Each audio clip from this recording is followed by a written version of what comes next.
Chapter 19, Mrs. White's Dream. I dreamed of seeing a temple to which many people were flocking. Only those who took refuge in that temple would be saved when time should close. All who remained outside would be forever lost. The multitudes without, who were going their various ways, were deriding and ridiculing those who were entering the temple, and told them that this plan of safety was a cunning deception, that, in fact, there was no danger whatever to avoid. They even laid hold of some to prevent them from hastening within the walls. Fearing to be laughed at and ridiculed, I thought best to wait until the multitude were dispersed, or until I could enter unobserved by them. But the numbers increased instead of diminishing, and fearful of being too late, I hastily left my home and pressed through the crowd. In my anxiety to reach the temple, I did not notice or care for the throng that surrounded me. On entering the building, I saw that the vast temple was supported by one immense pillar, and to this was tied a lamb, all mangled and bleeding. We who were present seemed to know that this lamb had been torn and bruised on our account. All who entered the temple must come before it and confess their sins. Just before the lamb were elevated seats, upon which sat a company of people looking very happy. The light of heaven seemed to shine upon their faces, and they praised God and sang songs of glad thanksgiving that seemed to be like the music of angels. These were they who had come before the Lamb, confessed their sins, been pardoned, and were now waiting in glad expectation of some joyful event. Even after having entered the building, a fear came over me, and a sense of shame that I must humiliate myself before these people. But I seemed compelled to move forward, and was slowly making my way around the pillar in order to face the Lamb, when a trumpet sounded. The temple shook. Shouts of triumph arose from the assembled saints. An awful brightness illuminated the building. Then all was intense darkness. The happy people had all disappeared with the brightness, and I was left alone in the silent horror of night. I awoke in agony of mind, and could hardly convince myself that I had been dreaming. It seemed to me that my doom was fixed, that the Spirit of the Lord had left me, never to return. My despondency deepened, if that were possible. Soon after this I had another dream.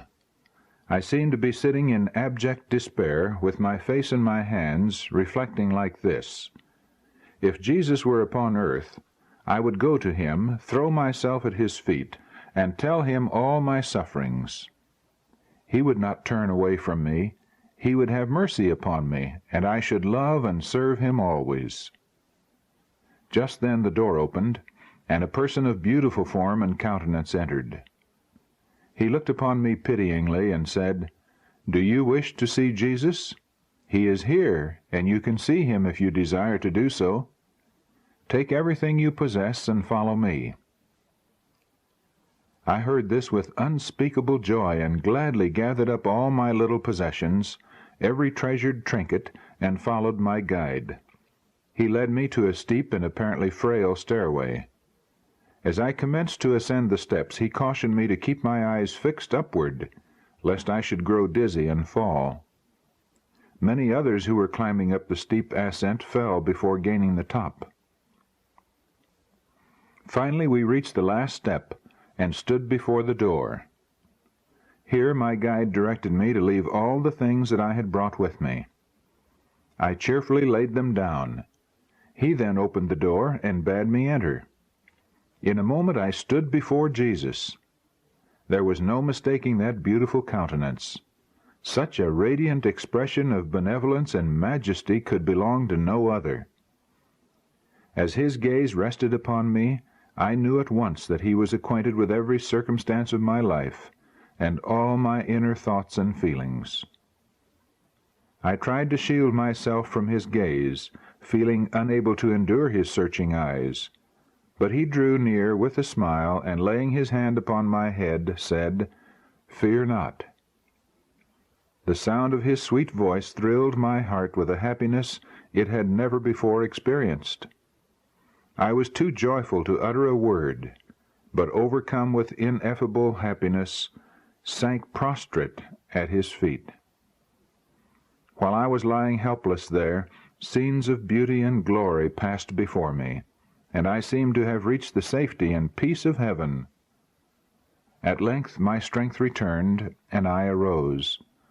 The loving eyes of Jesus were still upon me, and his smile filled my soul with gladness.